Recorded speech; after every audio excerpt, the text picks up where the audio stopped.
Hmm. Going to start. There's just the three of us for right now, and I'll kind of try to keep an eye and see if anybody else comes. And I'm going to start by sharing my screen. You guys can see that okay?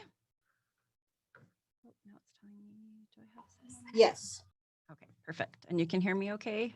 Yes. Awesome. All right. So, first off, I would like to start by welcoming you to this Legacy Work Primer. And I want to respectfully acknowledge that Kelowna, where I live, work, and play, and from where I'm presenting this to you today, is located on the traditional and unceded territory of the Okanagan people. And I feel very blessed to live here, work here, play here. It's beautiful lands, and um, they've been well taken care of.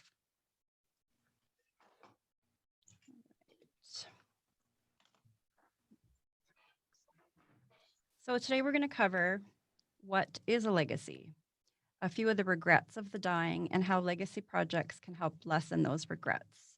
Some different types of projects, figuring out what kinds of projects are best for you to do, how to get started, using legacy work as a way to connect to the living and those already passed on, and how working within a virtual circle helps you to actually finish your project as well as foster community. And we will do a quick little project. So, the dictionary definition of a legacy is a gift of property, especially personal property such as money by will, a bequest, anything handed down from the past as from an ancestor or predecessor. An example is the legacy of ancient Rome. Now, we don't all necessarily have legacies as big as ancient Rome to be leaving behind, but everybody can leave something. And I think that it's really important that we do.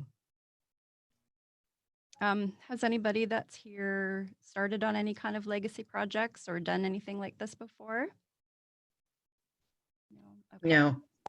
No, I've never done one yet. Okay. Well, there's so many choices, so many things to do, big and small.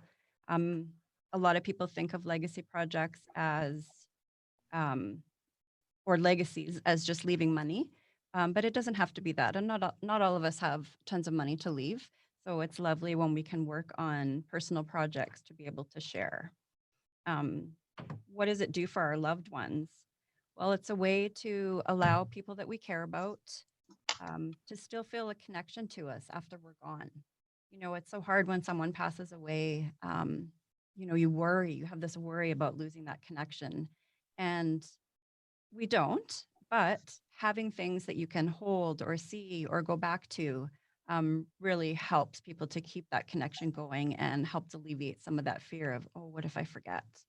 Um, it's a way that we can help people that are left behind to worry that, or to lessen some of their worry that they might be losing us, memories as we get older as well. You start to wonder, will I remember their voice? Will I remember this? Will I remember that? So it's a way to keep things around and in touch and can be wonderful to pass down from generation to generation.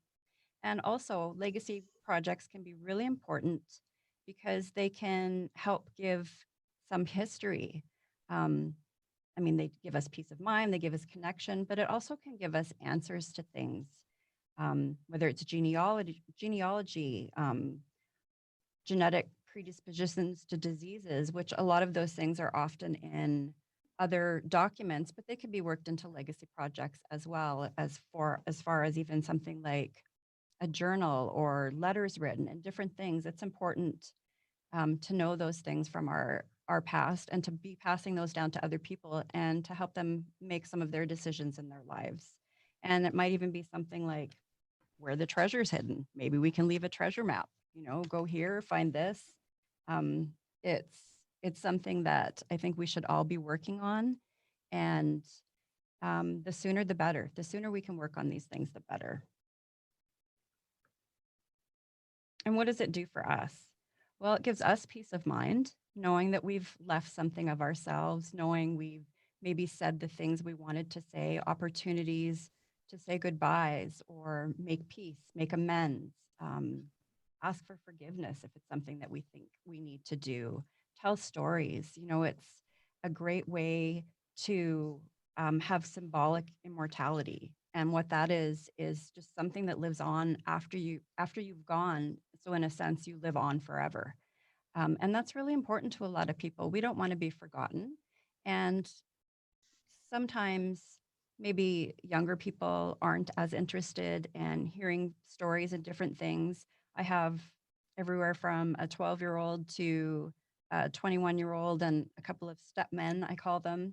And especially when they're younger, not so interested in some of the things from our family, but I'm noticing even our 18-year-old is very interested, you know, tell me stories about this, tell me stories about that. So it's a way that these things can go on. And it's really important, I think, as far as for the people left behind, but also ourselves to not leave any words unspoken. Um, Having things that are kind of weighing on us when we're at the end of our lives can make our deaths harder. And not having some of those conversations can make those left behind their grief harder. So it's awesome if we can, you know, let people know that we love them and let them know we care about them and that they were important to us. Here's a quote I really like. Although I do love legacy projects, I think this is kind of the heart of where all this work is. Carve your name on hearts, not tombstones. A legacy is etched into the minds of others and the stories they share about you.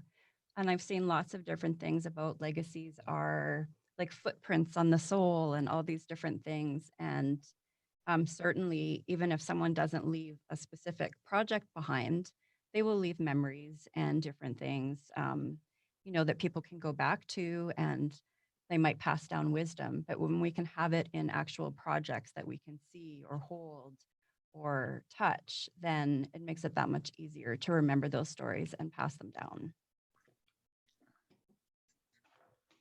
So does anybody have any thoughts on what they think kind of the main regrets of the dying are?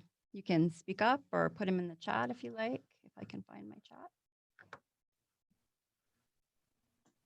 Here's my chat. Not leaving something behind for their family, Mhm. something more, not leaving anything significant. Right, right. Anyone else have thoughts on regrets? Things left unsaid Mhm. or undone. Undone, yes, yes. Things left undone. And I think we probably could all fill up a whole many lifetimes of things that we'd like to do and say. And unfortunately, we don't have many lifetimes. So I think getting these kinds of things done, you know, help ease some of those regrets. And while I was researching for this class, I was looking up different articles, and there's been so many studies, interestingly enough, done on regrets of the dying. And I found here's 42 regrets, here's 36 regrets, here's 27. But there were 5 that kept kind of coming up and coming up. And here's what they are. I wished I'd had the courage to live a life true to myself, not the life that others expected. I wish I wouldn't have worked so hard. We've probably all heard that one. I wish I'd had the courage to express my feelings. And we're going to come back to that one. I wish I had stayed in touch with my friends. Um, this article, I'm going to send you guys afterwards, probably not till tomorrow, but I'll send you a list of links to every article that I've sourced or every site that we talk to or talk about any of these things. And there's some also places to purchase different things related to legacy. I'll send you a list of all these things and all these links. And I'm sending Awesome. I'm sending this article. It's very extensive and it was in a medical, I can't even remember what it's called. Do I have it here? It's the US National Library of Medicine website. So it's pretty extensive and some of it is, has some medical terminology in it, but I got the gist of it myself. And I think it's definitely a worthwhile read. I wish I'd let myself be happier is another one. So I think that legacy work can help with some of these things and even just considering your own mortality, because when you start thinking about those things, especially earlier on in your life, there's time to go do a lot of those things and time to think about your values and, okay, I want to be remembered as a caring person. What am I doing as a caring person or as a giver? And then if you maybe aren't in line with those values, you have time to go and start making those choices. And something else I thought that was interesting in this article, they talk about the opportunity principle. And they found in these various studies that um, feelings of dissatisfaction and disappointment are the strongest when there's room for corrective action. So if you're, say, on your deathbed or you have a family member or a client or whatever on their deathbed, if it's really late in the game like that, um, they may have these heavy regrets about things. I mean, everybody I think probably has some to some extent, and we're trying to sort of to move away from that if we can. But if people have a lot of opportunity to change the things that they regret, that's when the regret is the heaviest. So if we can start thinking about these things and working on these projects early on, then hopefully there won't be so much of that regret. So we'll talk about a few different kinds of projects, some handmade ones, some that you do digitally, and some that are sort of books and things that you just fill in. So handmade ones, there's so many different ideas. You can paint or draw pictures, write a memoir or an autobiography, create scrapbooks, photo albums, recipe books. I saw some really cool ones online, recipe books, and you just fill, it's a book, but it kind of, it looks more like a legacy sort of project. It has different places to put recipes in, but also little notes you can put in and then write the recipes right in the book, and a place for stories. They're really quite beautiful. Keep a diary or a journal, keepsake boxes, legacy quilts, pillows, legacy stuffed toys, you know, using all kinds of things out of old clothes and uniforms, create how-to videos. Some lovely legacy projects I've seen are when, say, a parent is knows that they are coming towards the end of their life and they may not be there for some of the things they want to teach their children. They'll make how-to videos, how to shave, how to make spaghetti, how to do, you know, change your oil, all these different things. So even if they can't physically be there, their loved ones won't miss out on those important opportunities. Write poetry, write a song, write a letter. There's just wonderful different projects you can work on, and I really tend to favor the creative ones just because I think you put so much of yourself into it. It's so personalized where um, leaving money for someone, which I'm all for that, there's not necessarily anything really personal in it, and it doesn't show your personality. But if you can work on a project yourself and put your personality into it, then even generations to come that will never get the chance to meet you do get to really know you. Um, some ideas for different things if you want to write in journals. Does anybody keep a journal or a diary? Yeah. My grandmother kept one for 25 years, and my cousins made a wonderful legacy project where they retyped all of her journal entries and put them into a big book. And it's like one of the ones with the spiral on the side, and gave them to all the kids in the family, the grandkids, the great grandkids. And it's amazing to go. Mine's all the cover of it's all kind of wobbly from lots of tear stains, but it's pretty amazing to go in and see different things that my grandmother did, and especially things that are so different from now. Um, Today I made five pies, and I waxed all the floors, and I did this and I did that, and then we went out for drinks and blah blah blah, and they're just really different. But it's been nice to be able to get to know my grandmother more in her own words.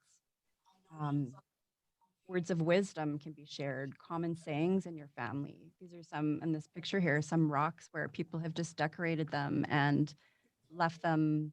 You know, you can leave them for plants, you can put them in gardens, send them to people, and they're just something to think and remember that person Maybe they were a joke teller. Maybe someone is famous for their dad jokes. Share some of those dad jokes. That's a really, my husband's here with me and he's giving me a thumbs up because he's the dad joke king. Um, some Bible passages maybe that are important to you. Oh, did somebody mute themselves? He's a crazy bird. Oh, my dad was good for a couple of jokes and my, Oops. Sorry, I just muted her. I had to give his eulogy and so I asked, and near the end I asked for, any memories and stuff and all she did was just this one, he always put his finger in his mouth and did a pop. And Yep. and that he was known for that. I don't know why he'd do that, but he would do that. And that's all she did. And everybody just bursted out laughing. Yeah, that's so awesome. That's the kind of things I'm talking about. If you just kind of leave something like just money or something, that doesn't show any personality. Something like that. I mean, I love things like that when it really is showing somebody and people can relate to it. And what a wonderful way to remember somebody, especially if it's something funny like that and laughing. Um, Maybe you have adjectives you would think of to describe a loved one or personal messages you want to send or or recipes, poetry. You can make lists of things you're most grateful for. Remember things, just jot down important dates of things.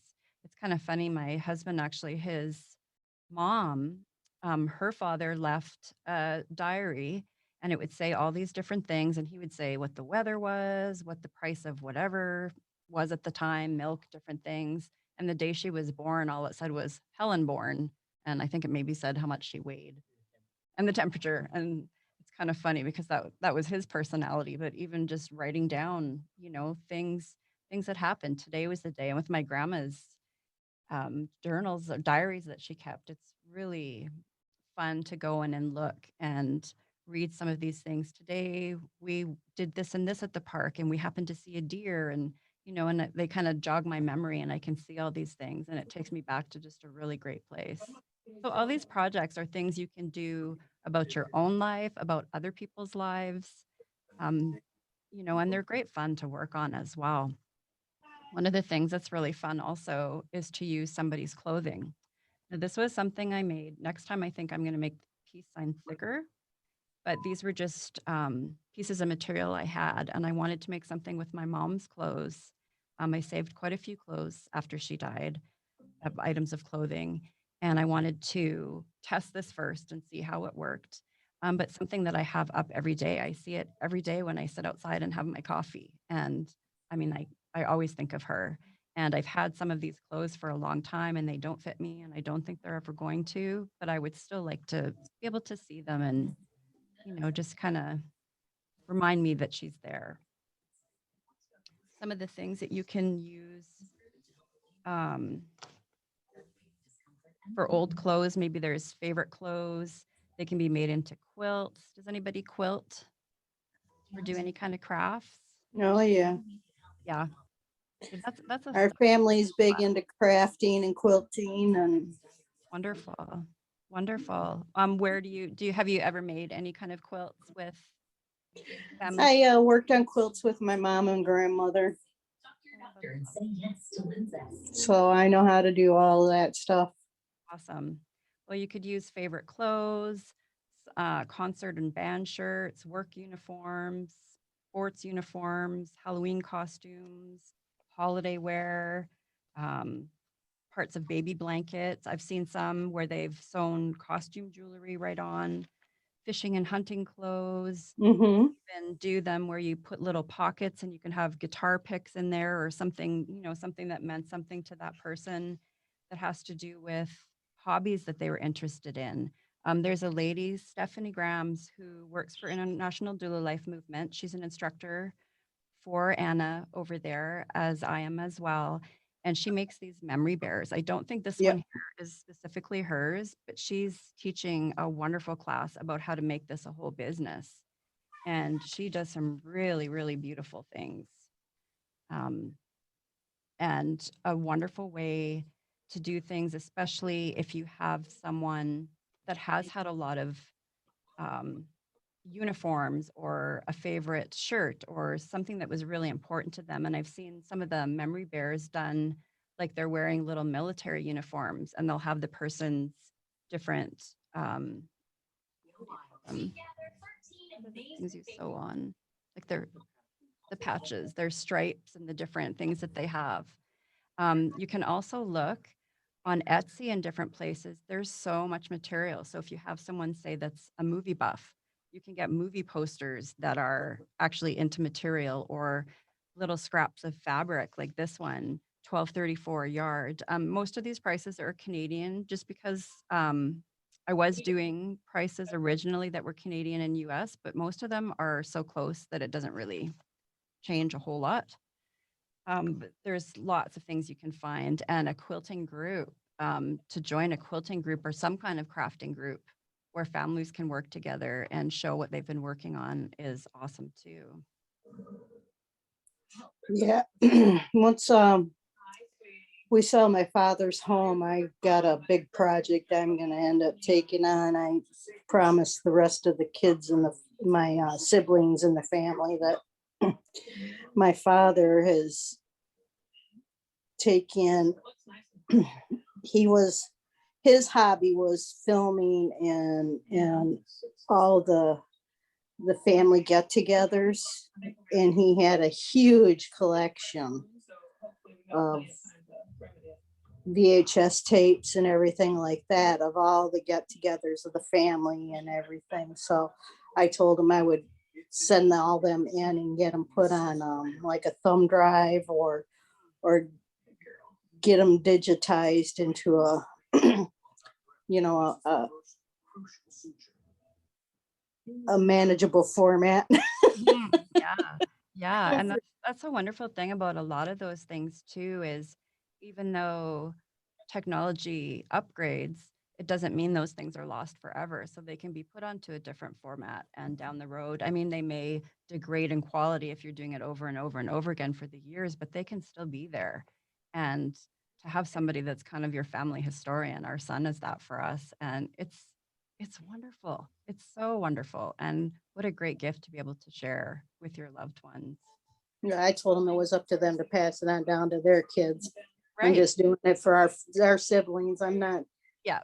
gonna handle it for all of the entire family. We got too many in our family, but Of course. Well, I mean, you're getting it going, and that's what it takes, is to have somebody that takes the initiative to do that, and others can pass it down.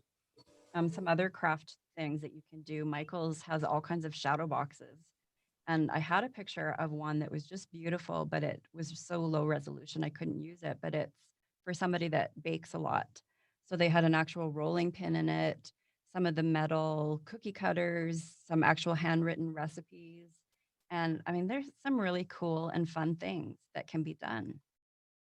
And they don't have to be expensive. Some of the crafts that I've been working on and trying to test out for upcoming classes and get togethers, I get a lot of the supplies at the dollar store, which is lovely. There was a time when everything from the dollar store was kind of not great quality, but it's getting so you can find lots of different things now. So it's pretty fun and can be pretty cheap to be able to go do those things.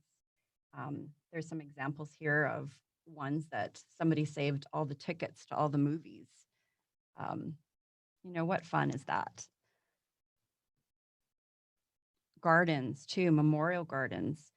Um, this I think was, I think this one, the link that I'll send you is for sort of instructions and what you need to have a memorial garden. And there's a couple of the doulas that I know that have beautiful memorial gardens. One is a succulent garden, and she has some quotes in it and stones with writing on them, just different beautiful things. But it doesn't have to be, if you don't have the space, it doesn't have to be a big outside thing. It can be a container garden. You could add the person's or yours if you're making it for your family. Favorite colors, things that attract butterflies and bees. So there's lots of activity. Themed garden decorations. You can find garden gnomes doing every activity you could ever think of. you have, a guitar player, there's gnomes playing guitars, and there's lots of different things that you can add to a garden like this, and it can keep going.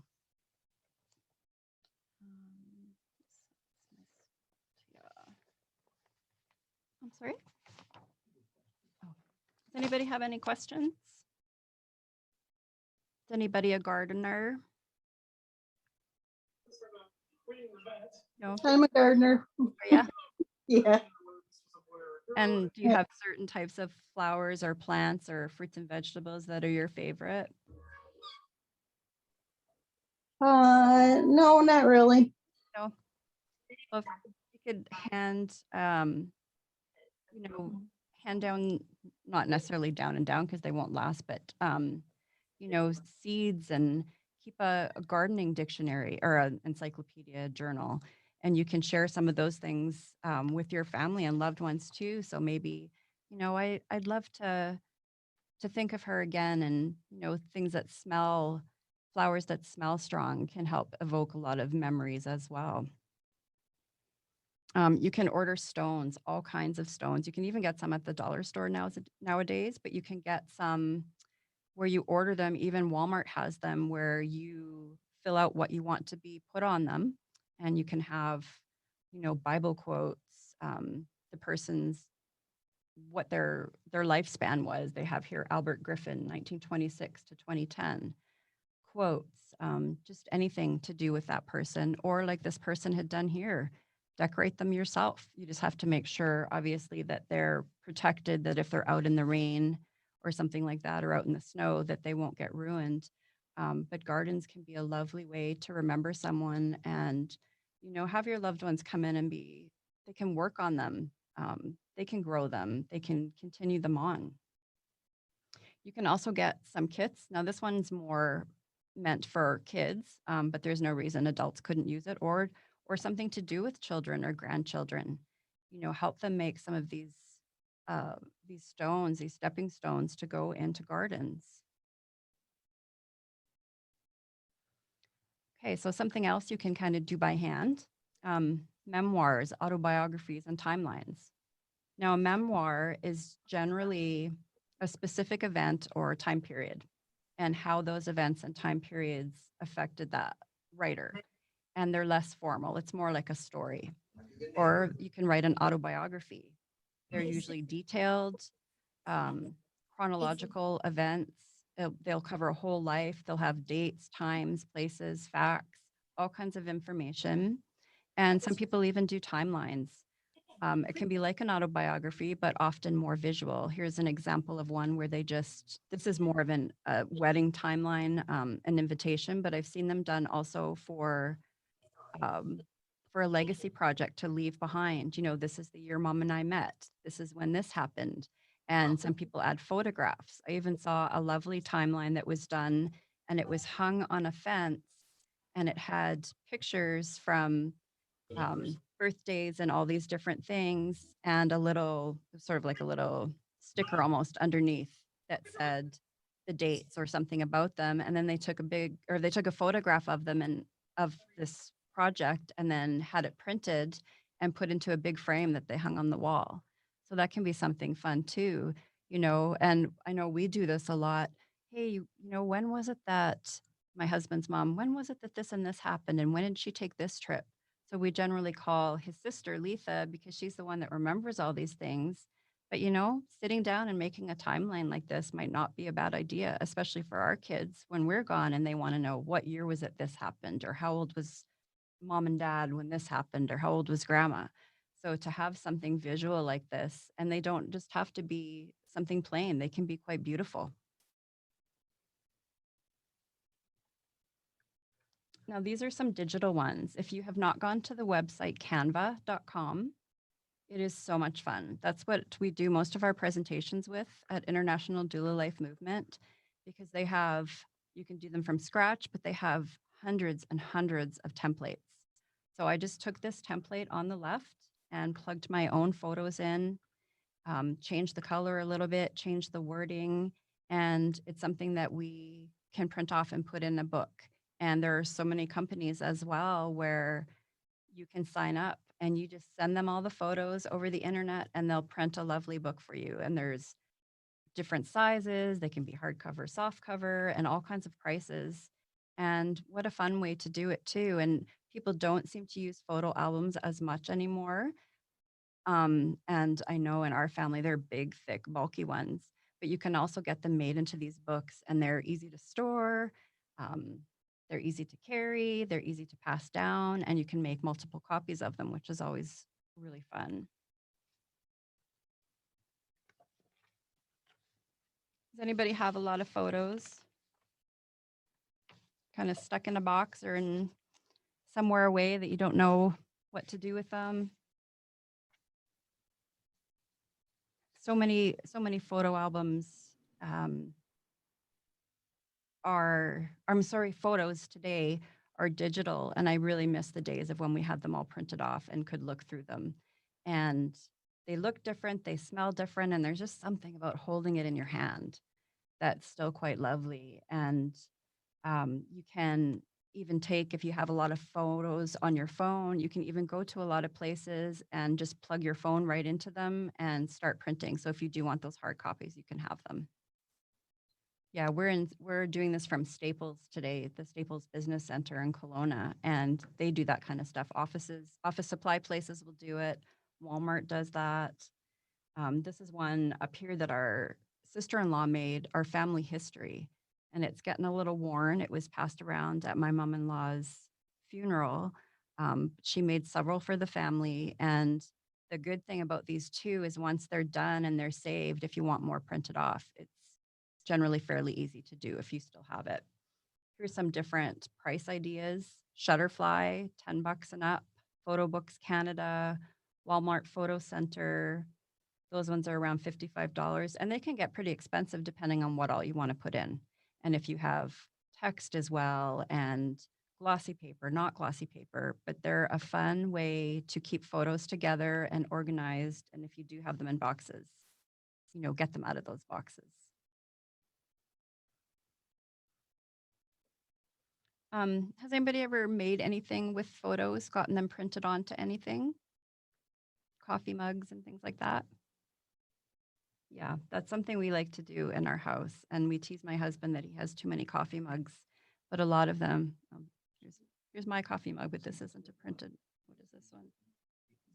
Yeah. We have some with pictures of our daughter and one of our sons, the 18-year-old. He has just started a band. So he had a photo of he and his bandmate, and they wrote their band name on it and had mugs printed up and things like that. And they can be pretty inexpensive ways to pass things down. Favorite photos, you can get recipes. I've seen recipes and letters printed onto tea towels and blankets. Just a lot of fun, different ways to share things with people. And there's some other digital things you can do too.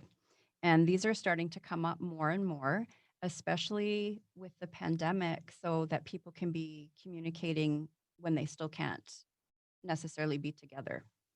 Ghost app is one. You can send a message. You can type a message or record a message and have it scheduled to go to a loved one, and they can be stored for up to 50 years.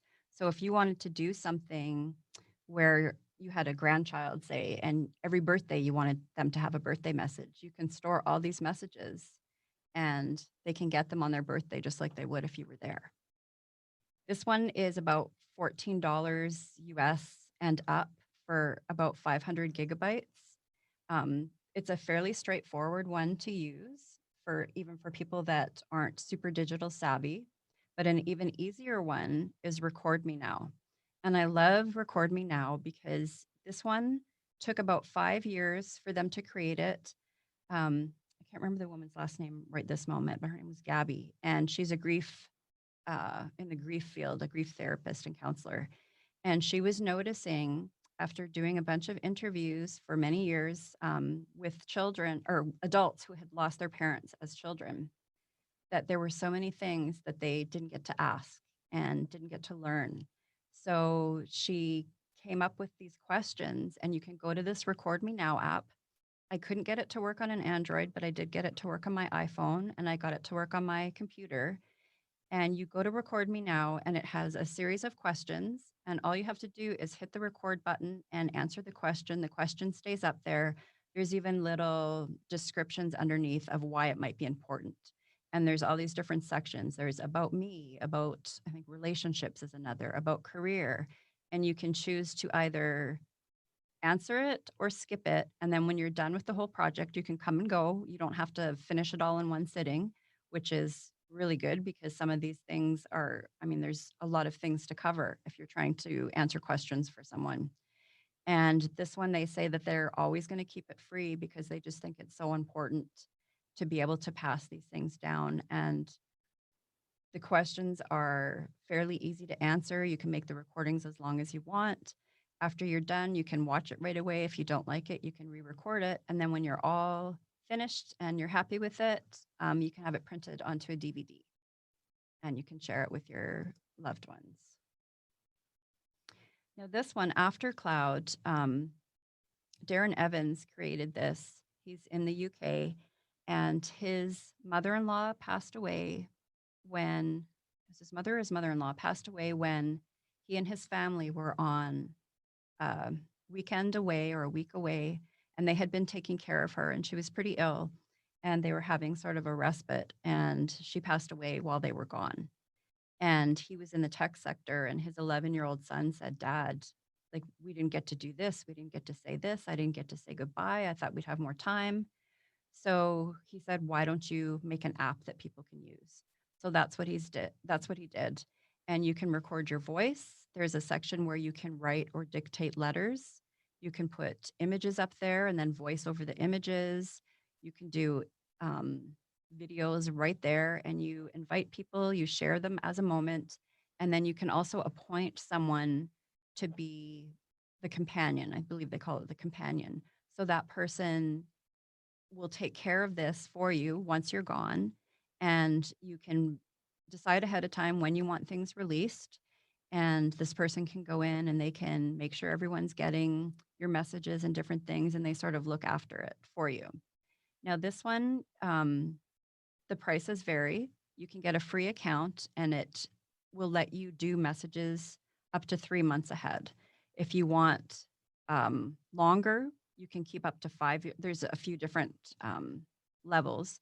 If you want to be able to keep it up to 500 years ahead, it works out to about 500 Canadian. So it's not the cheapest thing, but if you want something to have it there that's straightforward to use, they know, Darren said he knows that a lot of the people using it are elderly, and they also work with dementia patients a fair amount. To try to help them record some of these memories before they forget. So they make it very straightforward and very easy to use. And it's almost like when you look at it, it's almost like Facebook or something in a way, but there aren't all these other people's things and there aren't ads. And it's just right there, straightforward for you. And I actually liked it so much using it. I had tested out a bunch of different ones that I wrote to Darren and asked him to come speak to the students at International Doula Life Movement because it's one of the better ones that are out there, I find. And a couple of them, what is it called? Once I'm Gone, I believe, is another one of them. If you're just paying monthly and you can't pay anymore, then what happens to those memories? This one, the way they work it out is you pay ahead of time so that that can't happen. If you're in a situation where you can't pay or you forget, it's already done for you and ready there. Does anybody think they would use a digital app like this? Yeah. Yeah. And it's so wonderful too. A lot of them you can have other family members join in as well to share stories. So it's not just you creating it, which can be really fun to work on with other people. And how awesome when, besides that people move and live all over the place, when we are in a pandemic and can't really go places, to still be able to share, these beautiful things and still be there for somebody. There's also some fill-in books. There's actually no shortage of fill-in books, and I will send you links to these specific ones as well. I just didn't put them on here for some reason. adventure books you can fill out. One's Mom, I want to know your story. Grandma, I want to hear your story. This is one of the fill-in recipe books. Mom's recipe cookbook and spaces to write other things in there as well. There's also some really neat themed ones that you can find if somebody was, say, a baseball player or a business person, and they're more themed along for those, and they're really easy to fill out. And this is something I'm thinking of doing for my dad. My dad has been a writer off and on for many years, and he's having trouble, getting his thoughts down. So a lot of these books have prompts and questions for you to answer. So if someone doesn't know where to start, um, they don't know what they feel is worth telling, or they want to tell, they want to share. All they have to do is fill in the blanks. And you can also find some online that are fillable online. I'm just kind of old school. I like to have something in my hands that I can hold. Has anybody ever used one of these fill out kind of books for anything? You can get them for kids as well too. Kids can fill out things, what my favorite shows are, um, who my best friends are in different grades. So those can be fun also to share with people. And anyone that's interested in genealogy, Amazon is full of different books where you can write your family tree. This one here that's up on the right is an old one that I've had for years and years.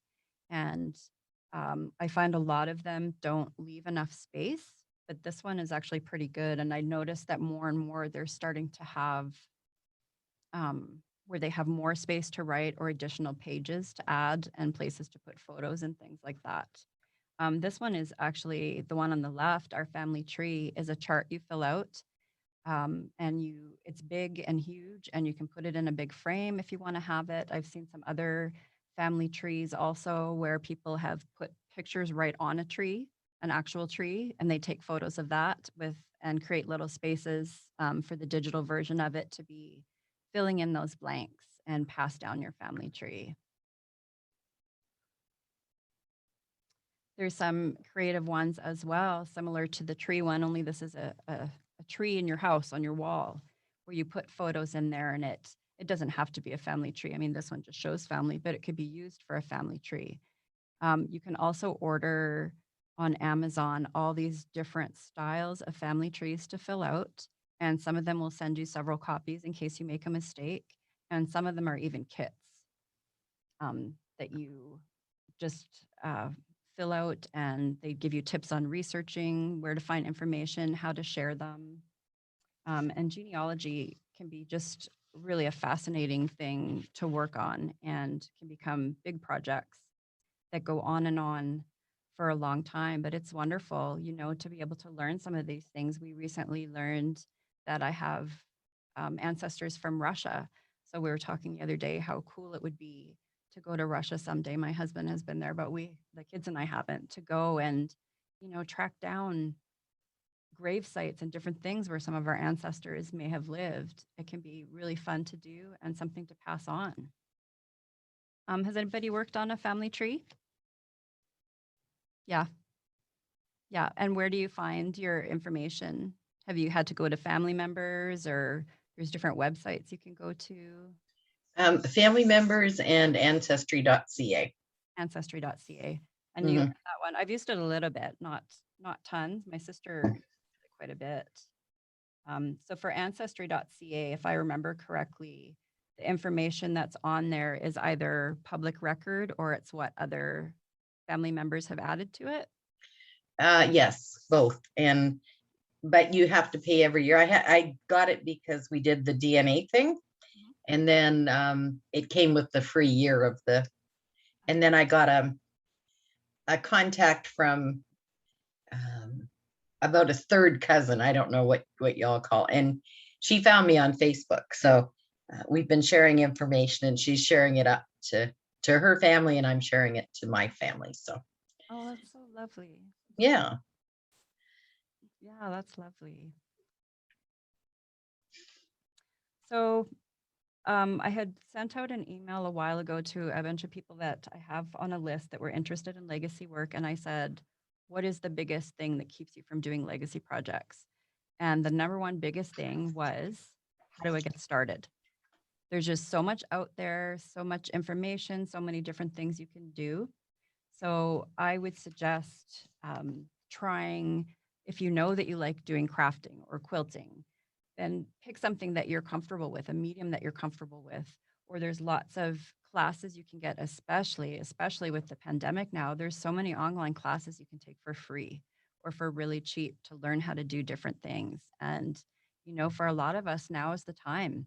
Um, because these things are so readily available and because a lot of us are at home or taking care to stay home more and to not be, out mingling with people. And a winter project can be a really fun thing to do. So I would say if you have a day, you've picked a project, set the stage for yourself. Grab your favorite drink, some comfy clothes, if you have lighting that makes you feel good, if there's a scent that makes you feel particularly relaxed or energetic, maybe you want instead. If you were not having people help with you, you know what, there's nothing wrong with this is my time. I'm going to go do this.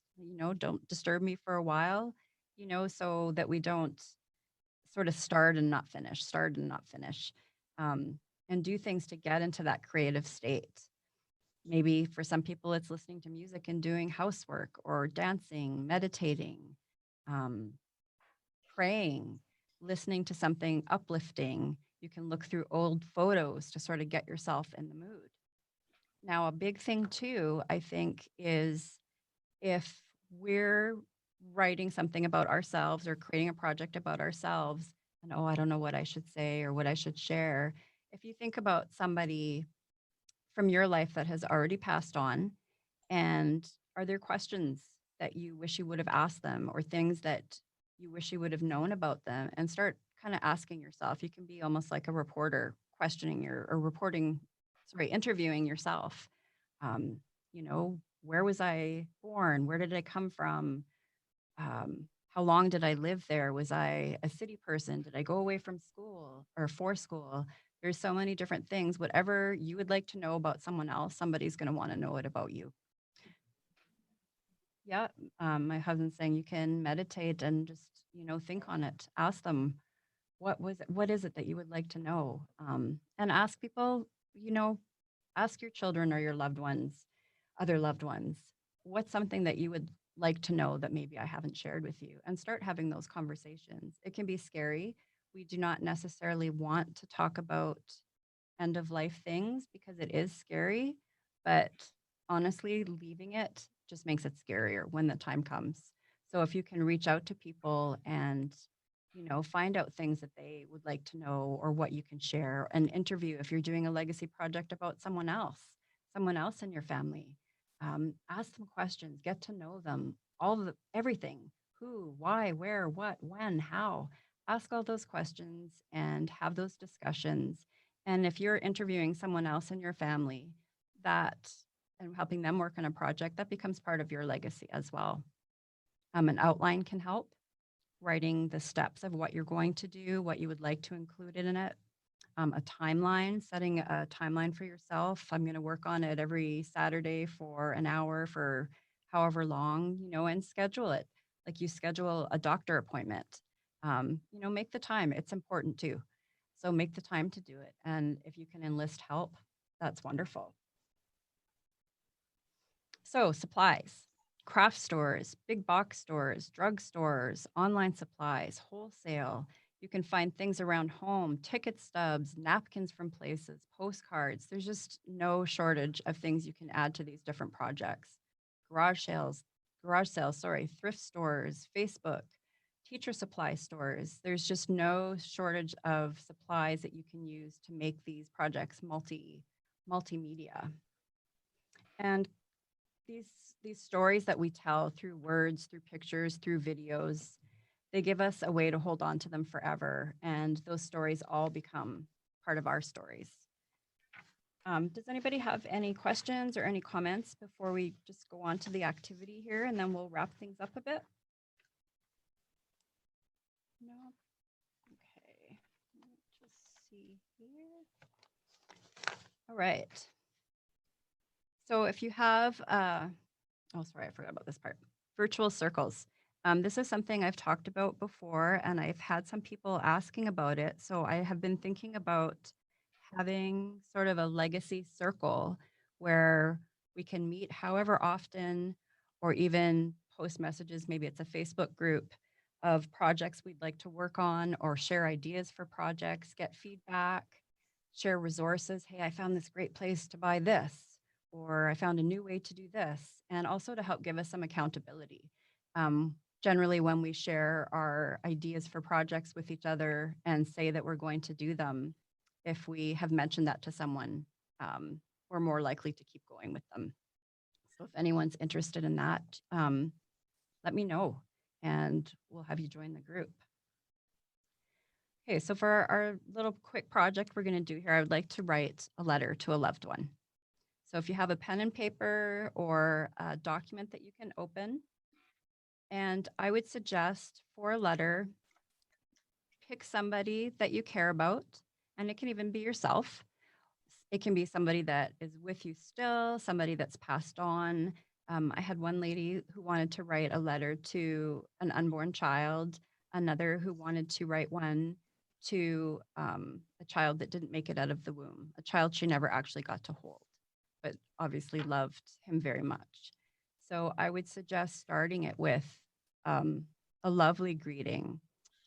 This is for my sister, my dearest Trisha. My sister and I are very close, and she lives in Ontario, and I'm here in Kelowna in BC. So we have been talking about, our mother used to write letters to our grandmother, and we've been talking about writing letters to each other. And this is something that can also be saved forever and passed down. And I would suggest starting with, I'm grateful for, or something that I'm thanking you for, or something I always hoped for you for, or hoped for you, or I didn't know that this meant so much to me. And find a way to open it that is flattering. This maybe is not the time for, I never forgave you for that time, blah, blah, blah, blah, blah. I mean, maybe there's a time and a place for that type of letter as well. But what I'm going to say for now is, think of that person, imagine them in your mind, and begin with, I am grateful for, or I'm thanking you for this thing that you did for me, meant so much to me. So go ahead and think of that person and think of your opening of how you would like to start. And I'll give you a second there to do that.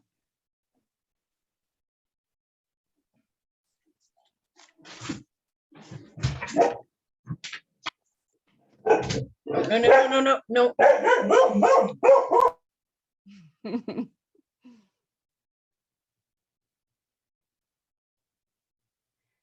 So also, if this is, something that everybody's probably written letters before, but we spend a lot of time nowadays with text messages and emails. So writing a letter to someone is something that a lot of us haven't done in a long time. And it's really sort of a lost art. And these letters, you can actually even put letters in your will to be handed out after you've passed away. You can have letters that are sent out to people now. But to have something that they know that you've taken the time to handwrite. We have an old typewriter, and I was thinking that would be really fun to type a letter on an old typewriter, especially to my dad or my sister or my niece, who are all writers. I think they would get a kick out of getting that. You can get them printed onto scrolls as well. Amazon has scrolls, and they will print them on for you, or you can buy blank ones that you just handwrite them yourselves. So I'm going to leave you with that because we are over time here. But take this letter after we've get off here, and continue your letter. Think about this person and how they've affected your life. Maybe it's something about a certain situation, but maybe not. Maybe it's just somebody that's meant a lot to you. And tell them that you care. Don't wait. Do it now. If you want to send something for after you've passed away, that's awesome too. But I would totally encourage you to say it. Say it now, because we never know.